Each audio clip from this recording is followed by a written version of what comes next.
മെട്രോനോയ ministries YouTube ചാനലിലേക്ക് ഏവർക്കും സ്വാഗതം. കഴിഞ്ഞ എപ്പിസോഡിൽ നമ്മൾ പ്രാർത്ഥനയെക്കുറിച്ചാണ് സംസാരിച്ചത്. പ്രാർത്ഥനയോട് ചേർന്ന് തന്നെ പ്രാർത്ഥിക്കുക ആണ് ഡെലിവറൻസിന് ഏറ്റവും ആവശ്യമായിട്ടുള്ളത്. വിടുതലുകൾ വരുന്ന പ്രാർത്ഥനകൾ കൂടിയാണ്. അത് ദൈവദാസന്മാർ പ്രാർത്ഥിക്കുന്നതിനേക്കാൾ ഉപരിയായിട്ട് നിങ്ങൾ പ്രാർത്ഥിക്കണമെന്നും ഏത് രീതിയിൽ പ്രാർത്ഥിക്കണമെന്നും എല്ലാം നമ്മൾ പറഞ്ഞു. പ്രാർത്ഥനയെക്കുറിച്ച് തന്നെ ഫെയ്ത്ത് സീരീസിലെ എപ്പിസോഡ് നമ്മൾ ചെയ്തിരുന്നു. അതും എങ്ങനെയാണ് പ്രാർത്ഥിക്കേണ്ട വിധങ്ങളും എല്ലാം അതിൽ പറഞ്ഞിട്ടുണ്ട്. എന്നാൽ ഇന്ന് നമ്മൾ സംസാരിക്കാൻ പോകുന്ന പ്രാർത്ഥനയോട് കൂടി ചേർന്ന് ചില കാര്യങ്ങളോട് ചെയ്യണം എന്ന് ദൈവം പറയുന്നുണ്ട്. അത് വേറെ ഒന്നുമല്ല, ഉപവാസത്തെക്കുറിച്ചാണ്. ഈ 2-3 എപ്പിസോഡുകളിൽ ഉപവാസത്തെക്കുറിച്ച് സംസാരിക്കണം എന്നാണ് ചിന്തിക്കുന്നത്. പുതിയ നിയമത്തിൽ നമ്മൾ വരുമ്പോൾ മത്തായിയുടെ സുവിശേഷം 17-ാം അധ്യായത്തിലാണ് യേശുക്രിസ്തു പറഞ്ഞിരിക്കുന്ന ഒരു കാര്യം. 17:21 ഇങ്ങനെയാണ് പറഞ്ഞിരിക്കുന്നത്: നിങ്ങൾക്ക് കടുകുമണിയോളം വിശ്വാസമുണ്ടെങ്കിൽ ഈ മലയോട് അവിടെ നിന്ന് അങ്ങോട്ട് നീങ്ങുക എന്ന് പറഞ്ഞാൽ അത് നീങ്ങും. നിങ്ങൾക്കൊന്നും അസാധ്യമാകുകയില്ല. എങ്കിലും പ്രാർത്ഥനയാലും ഉപവാസത്താലും അല്ലാതെ ഈ ജാതി നീങ്ങിപ്പോകുന്നില്ല എന്ന് ഞാൻ സത്യമായിട്ട് നിങ്ങളോട് പറയുന്നു എന്ന് പറഞ്ഞു. അപ്പോഴും വിശ്വാസത്തിൻ്റെ കാര്യം ഇവിടെ പറയുന്നുണ്ട്, പ്രാർത്ഥനയുടെ കാര്യം പറയുന്നുണ്ട്, അതിനോട് ചേർന്ന് ഉപവാസത്തിൻ്റെ കാര്യവും പറയുന്നുണ്ട്. ഈ ഉപവാസം എന്ന് പറയുന്നതിനെക്കുറിച്ച് പല ചിന്തകൾ പല രീതിയിൽ ആളുകൾ ചിന്തിക്കുന്നുണ്ട്. അതിൻ്റെ ചില ക്ലാരിറ്റിയൊക്കെ നമുക്ക് ഇതിനകത്ത് വന്നു ചേരാം എന്ന് വിശ്വസിക്കുകയാണ്. യേശുക്രിസ്തു 12 ശിഷ്യന്മാരെ തിരഞ്ഞെടുത്തു. അത് കഴിഞ്ഞിട്ട് 70 വേറെ ശിഷ്യന്മാരെ തിരഞ്ഞെടുത്ത് ശുശ്രൂഷകൾ ഏൽപ്പിച്ച് 2ആയിട്ട് അയക്കുന്നതായിട്ടൊക്കെ നമുക്കറിയാം. വേദപുസ്തകത്തിലെ പല ഭാഗങ്ങളിൽ നമുക്കതറിയാം. അത് കഴിഞ്ഞിട്ട് യേശുക്രിസ്തു 3 ശിഷ്യന്മാരെ കൂട്ടി. 3 ശിഷ്യന്മാരെന്ന് പറഞ്ഞാൽ യാക്കോബ്, യോഹന്നാൻ, പത്രോസ്. ഇവർ 3 പേരെയും കൂട്ടിക്കൊണ്ട് യേശു മലയുടെ മുകളിൽ പോയ കാര്യം നമുക്കറിയാം. എവിടാണ് പോയത്? മറുരൂപമലയിൽ. മത്തായിയുടെ സുവിശേഷം 17-ാം അധ്യായത്തിൽ നമ്മൾ വായിച്ച ഭാഗത്തിൽ അതിൻ്റെ കോണ്ടെക്സ്റ്റ് ആദ്യം ഒന്ന് പറഞ്ഞതിന് ശേഷം നമുക്ക് ഉപവാസം എന്നാൽ എന്താണെന്നുള്ളതിലേക്ക് പ്രവേശിക്കാം. ഇവിടെ കാണുന്നത് പത്രോസും യാക്കോബും അവൻ്റെ സഹോദരനായ യോഹന്നാനും കൂടി ഉയർന്ന മലയിലേക്ക് പോയി എന്ന് കാണുന്നു. അവിടെ വെച്ച് അവരുടെ മുമ്പാകെ, ശിഷ്യന്മാരുടെ മുമ്പാകെ വെച്ചിട്ട് യേശുക്രിസ്തു രൂപാന്തരപ്പെട്ടു. അവൻ്റെ മുഖം സൂര്യനെ പോലെ ശോഭിച്ചു. അവൻ്റെ വസ്ത്രം വെളിച്ചം പോലെ വെള്ളയായി തീർന്നു. അവനോട് മോശയും ഏലിയാവും സംഭാഷിക്കുന്നതൊക്കെ കണ്ട്, അത് 17-ാം അധ്യായം നിങ്ങൾ വായിച്ചു നോക്കിയാൽ നമുക്ക് മനസ്സിലാവും. അതിനകത്ത് പറയുന്നുണ്ട്, ഇവൻ്റെ പ്രിയപുത്രൻ, ഇവനിൽ ഞാൻ പ്രസാദിക്കുന്നു, ഇവന് ചെവി കൊടുപ്പീൻ എന്നൊരു ശബ്ദവും കേട്ടു എന്നെല്ലാം പറഞ്ഞതിന് ശേഷം അത് കണ്ടു കഴിഞ്ഞപ്പോഴത്തേക്ക് ശിഷ്യന്മാരെല്ലാം എക്സൈറ്റഡായി. നിങ്ങൾക്കറിയാം, ഈ 3 ശിഷ്യന്മാർ യേശുക്രിസ്തു സെപ്പറേറ്റ് തിരഞ്ഞെടുത്ത് പല കാര്യങ്ങൾ അവർക്ക് റിവീൽ ചെയ്ത് അവർ കൊണ്ടു നടക്കുകയാണ്. ഈ 9 പേരെ താഴെ നിർത്തിയിട്ടാണ് ഈ 3 ശിഷ്യന്മാരെയും കൂട്ടി ഈ മലയിലെ മറുരൂപമലയിലേക്ക് പോയത്. അവിടെ ഈ വളരെ ഇൻസിഡൻറ്റ് നമുക്കറിയാം, ബൈബിള് നിങ്ങളത് വായിച്ചു നോക്കുക എന്ന് അതിനകത്ത് എഴുതിയിട്ടുണ്ട്. അത് കഴിഞ്ഞിട്ട് ഇവർ താഴോട്ടിറങ്ങി വന്നു. ഇത് കഴിഞ്ഞിട്ട് മലയുടെ മുകളിൽ വലിയൊരു അനുഭവമായിരുന്നു. കാരണം മോശയെ കണ്ടു, ഏലിയാവിനെ കണ്ടു. അവർ എല്ലാവരും ട്രാൻസ്ഫോംഡായി തീർന്നു. ആ ശിഷ്യന്മാരല്ല, അവിടെ കണ്ട ആൾക്കാരെല്ലാം ഒരു സ്പിരിച്വൽ ബോഡിയിലായിരുന്നു കണ്ടത്. അതെല്ലാം കഴിഞ്ഞ് അവർ താഴോട്ട് വന്നപ്പോഴേ താഴെ ഒരു കംപ്ലൈൻറ്റോട് കൂടി നിൽക്കുന്ന ഒരു ഗ്രൂപ്പിനെയാണ് കാണുന്നത്. അത് 15-ാം വാക്യത്തിൽ, കർത്താവേ, എൻ്റെ മകനോട് കരുണയുണ്ടാകണമേ, അവൻ ചന്ദ്രരോഗം പിടിച്ച് പലപ്പോഴും തീയിലും പലപ്പോഴും വെള്ളത്തിലും വീണ് വല്ലാതെ കഷ്ടത്തിലായി പോകുന്നു. ഒരു മനുഷ്യൻ വന്നിട്ട് പറയുകയാണ്, ലുണാറ്റിക്കായിട്ട്, അല്ലെങ്കിൽ അവൻ്റെ സംബന്ധിച്ചിടത്തോളം ഒരു എപ്പിലെപ്സി പോലെ ഉള്ളൊരു രോഗം അവന് വന്നിട്ട് അവൻ വന്ന് വെള്ളത്തിലും തീയിലും ഒക്കെ വീഴുന്നു എന്നുള്ള ഒരു രോഗം. എന്നാൽ ഈ 9 ശിഷ്യന്മാരവിടെ ഉണ്ടായിരുന്നു. അവർക്ക് അവരെ സൗഖ്യമാക്കാൻ കഴിഞ്ഞില്ല. അത് ആ ആൾ പറയുമ്പോൾ അതിന് ഉത്തരമായിട്ട് യേശു പറയുകയാണ്, അവിശ്വാസവും കോട്ടവുമുള്ള തലമുറയെ എത്രത്തോളം ഞാൻ നിങ്ങളോട് ഇരിക്കും, എത്രത്തോളം നിങ്ങളെ സഹിക്കും, അവനെ എൻ്റെ അടുക്കൽ കൊണ്ടുവരുവിൻ എന്ന് ഉത്തരം പറഞ്ഞു. അവിടെ കൊണ്ടുവന്നു കഴിഞ്ഞപ്പോൾ യേശു ഭൂതത്തെ ശാസിച്ച് അവനെ വിട്ടുപോയി. ബാലൻ ആ നാഴിക മുതൽ സൗഖ്യം വന്നു. അതിനുശേഷം ഈ ശിഷ്യന്മാരെല്ലാം കൂടി സ്വകാര്യമായി യേശുവിൻ്റെ അടുക്കൽ വരികയാണ്. എന്നിട്ട് ചോദിക്കുകയാണ്, ഞങ്ങൾക്ക് എന്തുകൊണ്ടത് സാധിച്ചില്ല? നേരത്തെ അവർക്ക് ഓരോ എംപവർമെൻറ്റ് കൊടുത്തിരുന്നു. ഇവർ നേരത്തെ രോഗികളെയൊക്കെ സൗഖ്യമാക്കിയതാണ്. ശിഷ്യന്മാരെ വിളിച്ചിട്ട് അവരെ അയച്ചതാണ്, അവർ പോയി സൗഖ്യമാക്കിയതാണ്. എന്നാൽ ഇവർക്കിപ്പോഴ് ഇത് ചെയ്യാനായിട്ട് പറ്റുന്നില്ല. ഈ അവിശ്വാസവും കോട്ടവുമുള്ള തലമുറയെ അത് ഇന്ന് നമ്മളെയും ഇതുപോലെയാണ് ദൈവം വിളിക്കുന്നത്. ഇന്ന് നമുക്കും പല കാര്യങ്ങളും ചെയ്യാനായിട്ടുള്ള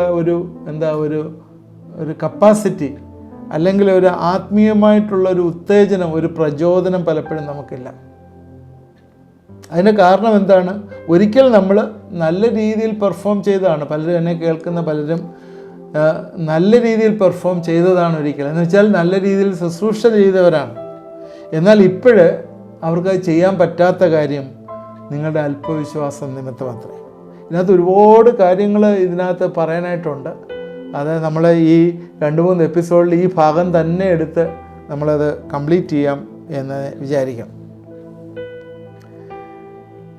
പലർക്കും നേരെ പ്രാർത്ഥിച്ചിട്ട് പല കാര്യങ്ങളും നേരെ നടന്നിട്ടുള്ള ആളുകൾക്ക് ഇന്ന് പ്രാർത്ഥിച്ചിട്ട് പല കാര്യങ്ങളും നടക്കുന്നില്ല. പല ആളുകളും ചില ദൈവത്തിൻ്റെ വരങ്ങളെ ഉപയോഗിച്ചിട്ട് ഇന്ന് ആ രീതിയിൽ എഫക്റ്റീവായിട്ട് അത് യൂസ് ചെയ്യാൻ പറ്റുന്നില്ല.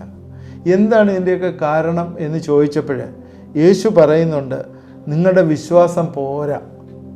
അതാണ് പറയുന്നത്. നിങ്ങളുടെ വിശ്വാസം പോരാ എന്നാണ് പറയുന്നത്. അല്പവിശ്വാസം എന്നുള്ള രീതിയിൽ ആണ് പറയുന്നത്. അല്പവിശ്വാസം അത് ആണ് നമ്മൾക്ക് ഏറ്റവും പ്രയാസമായിരിക്കുന്നത്. കടുക് മണിയോളം എന്നൊക്കെ പറയുന്ന വിശ്വാസം എന്ന് പറയുന്നത് അതിനകത്ത് ആ വിശ്വാസത്തിനകത്ത് പൂർണ്ണതയുള്ളൊരു വിശ്വാസമാണ്. അല്ല അല്പവിശ്വാസം എന്ന് പറഞ്ഞാൽ കടുക് മണി ഒരു ഗ്രെയിൻ്റെ അത്രയുള്ള വിശ്വാസം എന്നുള്ള ഉദ്ദേശിക്കുന്നതല്ല. നമ്മുടെ വിശ്വാസം പെർഫെക്റ്റായിട്ടൊരു വിശ്വാസമാണ്. അതിന് എന്താണ് ചെയ്യേണ്ടതെന്ന് എന്നത് ചോദിച്ചിട്ടുണ്ട്. ഇങ്ങനെയുള്ള കേസുകൾ, ഇങ്ങനെ ഈ പൈശാചിക ഭൂതങ്ങളെയൊക്കെ പുറത്താക്കുന്നതിന് പ്രാർത്ഥനയാലും ഉപവാസത്താലും മാത്രമേ പറ്റുകയുള്ളൂ. ഇവിടെയാണ് ഉപവാസത്തെക്കുറിച്ച് യേശുക്രിസ്തു റെഫർ ചെയ്യുന്നൊരു ഭാഗം. ലൂക്കോസ് 9:1 അവൻ 12 അടുക്കൽ വിളിച്ച് സകല ഭൂതങ്ങളുടെ മേലും വ്യാധികളെ സൗഖ്യമാക്കുവാനും അവർക്ക് ശക്തിയും അധികാരവും കൊടുത്തു. ലൂക്കോസ് തന്നെ എഴുതിയിരിക്കുന്ന കാര്യമാണ്. അവൻ 12 അടുക്കൽ വിളിച്ച് സകല ഭൂതങ്ങളുടെ മേലും വ്യാധികളെ സൗഖ്യമാക്കുവാനും അവർക്ക് ശക്തിയും അധികാരവും കൊടുത്തു. ഇങ്ങനെ ശക്തിയും അധികാരവുമുള്ള ഈ ശിഷ്യന്മാർക്ക് ഇവിടെ അത് വർക്കൗട്ട് ആവുന്നില്ല. അതാണ് പ്രശ്നം. ഈ മത്തായിയുടെ സുവിശേഷം 17-ാം അധ്യായത്തിൽ വന്നപ്പോഴത്തേക്ക് ചന്ദ്രരോഗം ബാധിച്ച ഈ കുട്ടിയെ സൗഖ്യമാക്കുവാൻ ഈ ഭൂതമാണ്, യേശുക്രിസ്തു ഭൂതത്തെ ശാസിച്ച് അവനെ സൗഖ്യമാക്കുന്ന കാണുന്നുണ്ട്. സകല ഭൂതങ്ങൾ എന്നാണ് പറഞ്ഞിരിക്കുന്നത്. ചില കുട്ടിപ്പിശാചുക്കളെ മാത്രമല്ല, സകല ഭൂതങ്ങളുടെ മേലും അതോറിറ്റി ഓവർ ഓൾ ഡെവിൾസ് എന്നാണ് പറഞ്ഞിരിക്കുന്നത്. ഈ ഭൂതശാസ്ത്രം, ഡെവിളിൻ്റെ ശാസ്ത്രം പഠിക്കുമ്പോൾ നമ്മൾ അത് മനസ്സിലാക്കാം. ചില പവേഴ്സ് ഉണ്ട്. ചില ഭൂതങ്ങൾക്ക് ചെറിയ പവറുണ്ട്, വലിയ പവറുണ്ട്. നേഷൻ്റെ ചാർജ് ഉള്ളവരുണ്ട്, പ്രോവിൻസിൻ്റെ ചാർജ് ഉള്ളവരുണ്ട്, പഞ്ചായത്തിൻ്റെ ചാർജ് ഉള്ളവരുണ്ട്. നമ്മുടെ ഈ നാട്ടൻ ഭാഷ പറഞ്ഞാൽ പ്രൈം മിനിസ്റ്ററുടെ താഴോട്ട് ഇങ്ങനെ പല മിനിസ്റ്റേഴ്സ് ഉണ്ടെന്ന് പറയുന്നത് പോലെ. എന്നാൽ ഇവിടെ പറഞ്ഞിരിക്കുന്ന അതോറിറ്റി ഓവർ ഓൾ ഡെവിൾസ്. അതിൽ അങ്ങനെ പറഞ്ഞ ശിഷ്യന്മാർക്ക് ഇവിടെ ഈ ശക്തിയും അധികാരമുള്ളവർക്ക് എന്തുകൊണ്ട് ഇത് വർക്കൗട്ട് ആവുന്നില്ല? അതുകൊണ്ട് നമ്മളൊരു കാര്യം മനസ്സിലാക്കണം. കൃപാവരങ്ങൾ ദൈവം നിങ്ങൾക്കും എനിക്കും തന്നിട്ടുണ്ടെങ്കിൽ ആ കൃപാവരങ്ങളെ നമ്മൾ ജ്വലിപ്പിക്കണം എന്നാണ് ദൈവത്തിൻ്റെ വചനത്തിൽ പറയുന്നത്. അല്ലാതെ ജ്വലിപ്പിക്കാതെ സംശയിച്ച് കൊണ്ടിരുന്നു കഴിഞ്ഞാൽ നമ്മുടെ ജീവിതങ്ങളിൽ വേണ്ട രീതിയിൽ അത് പ്രയോഗിക്കാനായിട്ട് പറ്റാതെ വരും. പ്രാർത്ഥിക്കുമ്പോൾ ഉത്തരം കിട്ടാതെ വരും. പ്രാർത്ഥിക്കുമ്പോൾ ശാസിക്കുമ്പോൾ ഈ ഭൂതങ്ങൾ പൊട്ടിപ്പുറപ്പെടാതെ വരും. ഇങ്ങനെയൊക്കെയുള്ള കാര്യങ്ങളൊക്കെ സംഭവിക്കും. അതിന് വിശ്വാസത്തിൻ്റെ പൂർത്തീകരണം അല്ലെങ്കിൽ വിശ്വാസത്തിൻ്റെ വളർച്ച ഇല്ലാത്തതുകൊണ്ടാണ്. അതിന് 3 കാര്യങ്ങളാണ് ഇവിടെ പറയുന്നത്. ഒന്ന്, വിശ്വാസം ശക്തി പ്രാപിക്കണം. അതാണ് നമുക്ക് ആവശ്യം. നമ്മുടെ വിശ്വാസം ശക്തി പ്രാപിക്കണം. രണ്ടാമത് പ്രാർത്ഥന, പ്രയർ.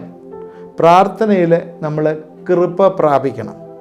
മൂന്നാമത് ഇവിടെ പറയുന്ന ഫാസ്റ്റിങ്, ഉപവാസത്തിൽ കരുത്ത് പ്രാപിക്കണം. ഉപവാസത്തോടുകൂടിയുള്ള പ്രാർത്ഥനയാണ് ഈ ജാതിയൊക്കെ ഇറങ്ങിപ്പോകുന്നത്. ഈ ഉപവാസം വലിയ പ്രധാനപ്പെട്ട ഒരു കാര്യമാണ്. നമ്മൾ ഈ ഉപവാസത്തെക്കുറിച്ച് പൊതുവേ ആരും അങ്ങനെ അധികം പഠിപ്പിക്കാറില്ല. കാരണം പുതിയ നിയമത്തിലെ കാര്യമായിട്ട് ഉപവാസം കാണുന്നില്ല. അപ്പോസ്തലന്മാരുടെ സമയത്തുണ്ടായിരുന്നു, അതിനുശേഷം അതിനെക്കുറിച്ചൊരു പഠിപ്പിക്കലായിട്ട് ഇല്ല. എന്നാൽ യേശുക്രിസ്തു പറഞ്ഞ വാക്യങ്ങൾ, പഴയ നിയമത്തിലുള്ള ഉപവാസങ്ങൾ, അതുപോലെ പുതിയ നിയമത്തിലുള്ള ഉപവാസങ്ങളൊക്കെ നമ്മൾ ചില കാര്യങ്ങൾ റെഫർ ചെയ്ത് നമ്മൾ ഇപ്പോഴേ ചിന്തിക്കാം. എങ്ങനെ ഉപവസിക്കണം എന്നുള്ളൊരു കാര്യം ബൈബിളിൽ ഇല്ല. ഇത് ദൈവത്തോടു കൂടിയുള്ളൊരു വാസമാണ് ഉപവാസം. ലേവ്യ പുസ്തകം 16:29 വർഷത്തിലൊരിക്കൽ ഇസ്രായേൽ മക്കൾ ഉപവസിക്കണം എന്ന് പറയുന്നുണ്ട്. വർഷത്തിലൊരിക്കൽ. സക്കരിയ 8:19 പല ഉപവാസങ്ങളെ കുറിച്ച് പറയുന്നുണ്ട്. ആഴ്ചയിൽ 2 വട്ടം ഉപവസിക്കുന്ന പരീശന്മാരെ കുറിച്ച് ബൈബിളിൽ പറയുന്നുണ്ട്. അതുപോലെ ബൈബിളിലെ ലീഡേഴ്സായിട്ടുള്ളവർ പലരും ഉപവസിച്ചതായിട്ട് കാണുന്നു. മോശ 40 ദിവസം ഉപവസിച്ചതായിട്ട് കാണുന്നു. ഉപവസിച്ച് അവൻ വെള്ളം കുടിക്കുകയോ ഭക്ഷണം കഴിക്കുകയോ ചെയ്യില്ല. എവിടായിരുന്നു? അവൻ ദൈവത്തിൻ്റെ സന്നിധിയിലായിരുന്നു. ഭക്ഷണം കഴിക്കാതെയും വെള്ളം കുടിക്കാതെയും 40 പകലും 40 രാവും യഹോവയുടെ കൂടെയായിരുന്നു. പുറപ്പാട് പുസ്തകം 34:20 അതിൽ പറയുന്നത്. അവിടെ വെച്ച് എന്താണ് സംഭവിച്ചത്? ഇസ്രായേൽ മക്കൾ ഫോളോ ചെയ്യേണ്ടതായിട്ടുള്ള എല്ലാ നിയമവും പലകയിൽ എഴുതി കൊടുത്തതായിട്ട് നമുക്ക് കാണാം. ഈ ഉപവാസം എന്ന് പറയുന്നത് ദൈവത്തിൻ്റെ പ്രസൻസിൽ ഇരിക്കുന്നതാണ് ശരിക്കുമുള്ള ഉപവാസം എന്ന് പറയുന്നത്. ഏലിയ പ്രവാചകൻ 40 ദിവസം ഉപവാസം അനുഷ്ഠിക്കുകയും ദൈവത്തെ പ്രസാദിപ്പിക്കുകയും ചെയ്തു. മരണം ആസ്വദിക്കാതെ അഗ്നിത്തേരാൽ സ്വർഗത്തിലേക്ക് എടുത്തുകൊണ്ടുപോയത് നമുക്കറിയാം. 1 രാജാക്കന്മാർ 19:8 അതിനെക്കുറിച്ച് പറയുന്നു. നിനവേ വാസികൾ ദൈവകോപം ജ്വലിപ്പിക്കത്തക്ക രീതിയിൽ പാപത്തിൽ മുഴുകിയപ്പോൾ രാജാവ് മുതൽ ദാസൻ വരെ സകല മനുഷ്യരും മൃഗങ്ങളും ഭക്ഷണം വെടിയുകയും മാത്രമല്ല വെള്ളം പോലും പാനം ചെയ്യാതെ ഉപവസിച്ചപ്പോൾ ദൈവത്തിൻ്റെ ആത്മാവ് അവരോട് കരുണ ചെയ്യുന്നതായിട്ട് കാണുന്നു. യോന 3 സകല യഹൂദന്മാരെയും കുല ചെയ്യണമെന്ന് അഹശ്വേരോശ് രാജാവ് മനസ്സിലാക്കി കൽപ്പന പുറപ്പെടുവിച്ചോൾ എസ്തേർ രാജ്ഞി അതുപോലെ ജനവുമായിട്ട് ചേർന്ന് ഉപവാസം നടത്തി. ആ ഉപവാസത്തിൽ എന്താണ് സംഭവിക്കുന്നത്? അവരെ മരണത്തിൽ നിന്ന് രക്ഷിക്കുകയും അവരുടെ ശത്രുവിനെ മരണത്തിൽ ഏൽപ്പിക്കുന്നതായിട്ട് എസ്തേർ 4:9 കാണുന്നു. പ്രവാചകനായ ദാനിയേൽ ഉപവാസത്തോടെ ഇസ്രായേലിനും യഹൂദ ജനത്തിനും വേണ്ടി പ്രാർത്ഥിച്ചപ്പോൾ ഗബ്രിയേൽ ദൂതൻ ഇറങ്ങി അവരെ ആശ്വസിപ്പിക്കുന്നതായിട്ട് ദാനിയേൽ 9:3 മുതൽ 22 വരെയുള്ള വാക്യങ്ങൾ കാണുന്നു. എസ്ര, നെഹമ്യാവ്, യോവേല് ഇവരെല്ലാം തന്നെ ഉപവാസം ഡിക്ലെയർ ചെയ്യുകയും ഉപവസിക്കുകയും ചെയ്തതായിട്ട് ഈ ലേഖനങ്ങളിൽ ഈ പ്രവാചകന്മാരുടെ പുസ്തകങ്ങളിലും എല്ലാം എഴുതിയിട്ടുണ്ട്. ഹന്ന പ്രവാചകി പുതിയ നിയമത്തിലേക്ക് വരുമ്പോഴേ ലൂക്കോസ് 2:37 ഹന്ന പ്രവാചക ഉപവാസത്തിലും പ്രാർത്ഥനയിലും രാവും പകലും ആരാധന കഴിച്ചു പോകുന്നതായിട്ട് കാണുന്നു. നമ്മുടെ വാഴ്ത്തപ്പെട്ട കർത്താവ് 40 ദിവസം പരസ്യശുശ്രൂഷ ആരംഭിക്കുന്നതിന് മുമ്പ് ഉപവാസത്തിലിരുന്ന് അവിടെ സാത്താനെ ജയിക്കുന്നതായിട്ട് മത്തായിയുടെ സുവിശേഷം 4-ാം അധ്യായത്തിൽ, മർക്കോസിൽ, ലൂക്കോസിൽ ഈ മൂന്ന് സുവിശേഷങ്ങളിലും അതിനെക്കുറിച്ച് പറയുന്നതായിട്ട് കാണും. നമ്മളിപ്പോഴേ വായിച്ചു വന്നിരുന്ന മത്തായിയുടെ സുവിശേഷത്തിനകത്തും ഈ പറയുന്ന ഉപവാസവും പ്രാർത്ഥനയും കൂടാതെ പൈശാചിക ശക്തികളെ ജയിക്കുവാൻ സാധ്യമല്ല എന്ന് കർത്താവ് കൽപ്പിച്ചു. ഉപവാസത്തിനെക്കുറിച്ച് ബൈബിൾ പറയുന്ന ചില കാര്യം. അതുപോലെ തന്നെ മത്തായി 6 ഉപവാസത്തെ ശാസിക്കുകയും മണവാളനായ താൻ സ്വർഗത്തിലേക്ക് കയറുമ്പോൾ തൻ്റെ ശിഷ്യന്മാർ ഉപവസിക്കണമെന്ന് യോഹന്നാൻ സ്നാപകൻ ശിഷ്യന്മാരോട് ഉപദേശിക്കുകയും ചെയ്യുന്നതായി മത്തായി 9 പറയുന്നുണ്ട്. ഒരു കാര്യം നമുക്ക് മനസ്സിലാകുക, പഴയ നിയമമായാലും പുതിയ നിയമമായാലും ദൈവവുമായിട്ട് നമ്മൾ ഇരിക്കുന്ന ഒരു സമയം ഉപവാസം എന്ന് പറയുന്ന അത് നമ്മൾ ചെയ്യാനായിട്ട്, അത് നമ്മൾ എല്ലാ വിശ്വാസികളും ഉപവാസത്തിലിരിക്കുന്നത് ദൈവത്തിൻ്റെ ശക്തി പ്രാപിപ്പാനായിട്ട് ദൈവം ഇടവരുത്തുകയും സഹായിക്കുകയും ചെയ്യും. ഇന്ന് നമ്മൾ പല രീതിയിലുള്ള ഉപവാസങ്ങളെക്കുറിച്ച് കേട്ടിട്ടുണ്ട്. 1 ദിവസം തൊട്ട് 40 ദിവസം വരെ ഉപവസിക്കുന്ന ആളുകൾ, ചിലർ ഉപവാസമൊക്കെ പരസ്യം ചെയ്ത് ഉപവാസം നടത്തും, ഞാൻ ഉപവസിക്കുകയാണെന്ന് പരസ്യം ചെയ്ത്. ചില ആളുകൾ ഫ്രൂട്ട്സ് മാത്രം കഴിച്ച് ഉപവസിക്കും, ചില ആളുകൾ വെള്ളം മാത്രം കുടിച്ച് ഉപവസിക്കും, ചില ആളുകളെ സംബന്ധിച്ചിടത്തോളം ഒരു നേരത്തെ ഭക്ഷണം വെടിഞ്ഞ് ഉപവസിക്കും.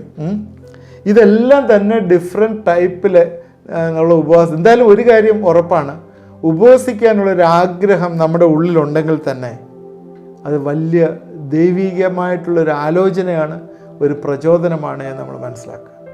കഴിഞ്ഞ ദിവസം ഒരു സഹോദരൻ എന്നോട് പറഞ്ഞു, ഞാനിങ്ങനെ എന്നോട് വിളിച്ചു പറഞ്ഞ് ഞാൻ ബാക്ക് സ്ലൈഡ് ചെയ്തു പോയി, ഞാനും എൻ്റെ കുടുംബവും എല്ലാം, ഞാനും ഭാര്യയും എൻ്റെ മകളും കർത്താവിനെ അറിഞ്ഞ് ആരാധിക്കുന്നവരായിരുന്നു. ഇപ്പം ദൈവവചനം പഠിക്കുന്നില്ല, ഇപ്പം ദൈവവചനത്തിലെ ആലോചന ഞാൻ നോക്കുന്നില്ല, അങ്ങനെ വല്ലാത്ത രീതിയിലായിപ്പോൾ ഇപ്പോഴീ എപ്പിസോഡ് കണ്ടിട്ട് ഞാൻ വിളിക്കുകയാണെന്ന് പറഞ്ഞു. അത് പറഞ്ഞു കഴിഞ്ഞപ്പോൾ ഞാൻ അവരോട് പറഞ്ഞ ഇതാണ്, നിങ്ങൾക്കൊരു 2 ദിവസം ഒന്ന് ഉപവാസത്തിലിരുന്ന് പ്രാർത്ഥിക്കാൻ പറ്റുമോ കുടുംബമായിട്ട്? നിങ്ങളുടെ പാസ്റ്ററെ, നിങ്ങൾ പോകുന്ന സഭയിലെ ലീഡറിനെ വിളിച്ചിട്ട് നിങ്ങൾ ഭവനത്തിൽ തന്നെ ഒരു ഉപവാസം ഡിക്ലെയർ ചെയ്ത് നിങ്ങൾക്കൊന്ന് ഉപവസിക്കാൻ പറ്റുമോ? പൈശാചിക ശക്തിയെ ജയിക്കുവാനും ഒരു ഡെലിവറൻസ് വരാനും അത് കാരണമായി തീരുമെന്ന് പറഞ്ഞു. അത് പറഞ്ഞപ്പോഴേ അതിനെക്കുറിച്ച് ചിന്തിക്കാമെന്ന് പറഞ്ഞു. പിന്നെ വ്യക്തി കഴിഞ്ഞ 1 മാസത്തിന് ശേഷം എന്നെ വിളിച്ചിട്ട് പറഞ്ഞു, എനിക്ക് ഇപ്പം പ്രാർത്ഥിക്കാൻ പറ്റുന്നുണ്ട്, കുറേ കാര്യങ്ങൾ പോസിറ്റീവായിട്ട് ഭവനത്തിൽ വന്നു ചേരുന്നു. ഈ ഡെലിവറൻസിൻ്റെ സീരീസ് ആരംഭിച്ചതിന് ശേഷമുള്ള വ്യത്യാസമാണ്, ആ കുടുംബത്തിലുള്ള വ്യത്യാസമാണ്. ഇത് കാണുന്നുണ്ട്, അവർക്ക് ഇപ്പം ഒരു നേരമൊക്കെ ഭക്ഷണം കഴിഞ്ഞ് ഉപവസിക്കാനായിട്ട് പറ്റുന്നുണ്ട്, അത് ദൈവവചനം പഠിക്കാൻ പറ്റുന്നുണ്ട് എന്ന് പറഞ്ഞു. ഞാൻ പറയാനുള്ള കാര്യം, യേശുക്രിസ്തു പറഞ്ഞ ഈ സ്റ്റേറ്റ്മെൻറ്റാണ്. ഇത് നമ്മൾ തുടങ്ങുന്നതേ ഉള്ളൂ, ഈ സ്റ്റേറ്റ്മെൻറ്റ് തുടങ്ങുന്നതേ ഉള്ളൂ. പ്രാർത്ഥനയാലും ഉപവാസത്താലും അല്ലാതെ ഈ ജാതി നീങ്ങിപ്പോകുകയില്ല. ഇതൊരു ഒരു പൈശാചികമായിട്ടുള്ള പോരാട്ടമാണ്, പൈശാചിക അറ്റാക്കാണ് ഈ ചന്ദ്രരോഗം ഇവിടെ വന്നത്. ആ ഭൂതത്തെയാണ് ശാസിച്ച് യേശുക്രിസ്തു പുറത്തിയാടിച്ചത്. ഈ ഭൂതങ്ങൾ ജീവിതത്തിൽ ഇറങ്ങിപ്പോകണമെങ്കിൽ ഒരുപാട് ഭൂതങ്ങൾ ഇന്ന് അനേകം ആളുകളുടെ ഉള്ളിലുണ്ട്, അത് സൈലൻ്റായിട്ടുണ്ട്. അതിനെക്കുറിച്ച് ഇനി അടുത്ത എപ്പിസോഡിൽ നമുക്ക് പറയാം. ഈ ഭൂതങ്ങൾ എങ്ങനെയാണ് ഈ നമ്മുടെ ഈ ഉപവാസത്തിൽ കൂടി പുറത്തിറങ്ങി പോകുന്നതെന്നൊക്കെ അടുത്ത എപ്പിസോഡിൽ പറയാം. തീർച്ചയായും ഉപവസിക്കാനായിട്ടുള്ളൊരു പ്രേരണയാണ് ഞാൻ നിങ്ങൾക്കിന്ന് തന്ന. പ്രാർത്ഥന മാത്രം പോരാ, ദൈവസന്നിധിയിൽ ഉപവസിക്കുകയും കൂടെ വേണം. നിങ്ങളുടെ ചില ആവശ്യങ്ങൾ ഇന്ന് ദൈവം മീറ്റ് ചെയ്ത് തരണമെങ്കിൽ, അല്ലെങ്കിൽ ദൈവം അതിന് ഉത്തരം തരണമെങ്കിൽ നമ്മൾ ഉപവസിക്കണം. ഉപവസിക്കുന്നതിനെക്കുറിച്ച് സീരിയസ് ആയിട്ട് ചിന്തിക്കണം, പ്രാർത്ഥിക്കാം. ദൈവമായ കർത്താവേ, ഇത് കണ്ടുകൊണ്ടിരുന്ന പ്രിയപ്പെട്ടവരെ ഞങ്ങൾ അനുഗ്രഹിച്ച് പ്രാർത്ഥിക്കുന്നു. ഒരു സ്റ്റെപ്പ് മുമ്പോട്ടെടുപ്പാൻ അവരുടെ ജീവിതത്തിൽ നിന്ന് ഇടവരുത്തണമേ എന്ന് പ്രാർത്ഥിക്കുന്നു. ഉപവസിക്കാനുള്ള കൃപ അവർക്ക് കൊടുക്കണമേ, സഹായിക്കണമേ. ദൈവമേ, നിൻ്റെ കരങ്ങളിലേക്ക് ഏൽപ്പിക്കുന്നു. ആരെങ്കിലും കർത്താവെ ഉപവാസം നെഗ്ലക്റ്റ് ചെയ്ത് കളയുന്നുണ്ടെങ്കിൽ കർത്താവെ പല രീതിയിലുള്ള ഡെലിവറൻസും അവരുടെ ഭവനത്തിൽ വരാതെ ഇരിക്കുന്നു എന്ന് ഞങ്ങൾ അറിയുന്നു. ദൈവത്തിൻ്റെ പ്രസൻസിൽ ഇരിക്കുവാൻ കർത്താവെ ഇടവരുത്തണമേ, സഹായിക്കണമേ. ഈ ഉപവാസത്തിൻ്റെ ആരാധനയുടെയൊക്കെ ഈ എപ്പിസോഡ് കഴിയുമ്പോഴേ കർത്താവ് ജീവിതത്തിലെ ഭവനത്തിലെ വലിയ റിലീസ് വരുവാൻ കർത്താവെ ഇടവരുത്തണമേ, സഹായിക്കണമേ എന്ന് പ്രാർത്ഥിക്കുന്നു. എന്നോട് ചേർന്ന് പ്രാർത്ഥിച്ചവരെ അനുഗ്രഹിക്കണം. ദൈവമേ, നീ അവരുടെ എല്ലാ ആവശ്യങ്ങളിലും കൂടെ ഇരിക്കണം. പല രീതിയിലുള്ള ഞെരുക്കങ്ങൾ കൂടി കടന്നു പോകുന്നവരെ വലിയ വിടുതൽ നീ അയക്കുകയും സഹായിക്കുകയും ചെയ്യണമേ എന്ന് പ്രാർത്ഥിക്കുന്നു. പ്രാർത്ഥന കേട്ടോർത്ത് സ്തോത്രം. യേശുക്രിസ്തുവിന്റെ നാമത്തിൽ പ്രാർത്ഥിക്കുന്നു, കേൾക്കുമാറാണമേ. ആമേൻ. ഇത് കണ്ടുകൊണ്ടിരുന്ന എല്ലാവരും ദൈവം അനുഗ്രഹിക്കട്ടെ. തുടർമാനമായിട്ട് കാണണം. ഈ ഉപവാസത്തിൻ്റെ സീരീസ്, ഉപവാസത്തിൻ്റെ ഈ മെസ്സേജസ് നിങ്ങളുടെ ഫ്രണ്ട്സിന് ഷെയർ ചെയ്ത് കൊടുക്കാൻ ഭയങ്കര ഇമ്പോർട്ടൻ്റ് ഉള്ളതായിട്ടുള്ളൊരു എപ്പിസോഡ്സാണ്. ഇനി വരുന്ന ദിവസങ്ങളിൽ നിങ്ങളതിനകത്ത് പാർട്ടിസിപ്പേറ്റ് ചെയ്യുന്നുണ്ടെങ്കിൽ you can see the difference. Thank you for watching. ദൈവം നമ്മളെ എല്ലാവരെയും അനുഗ്രഹിക്കട്ടെ.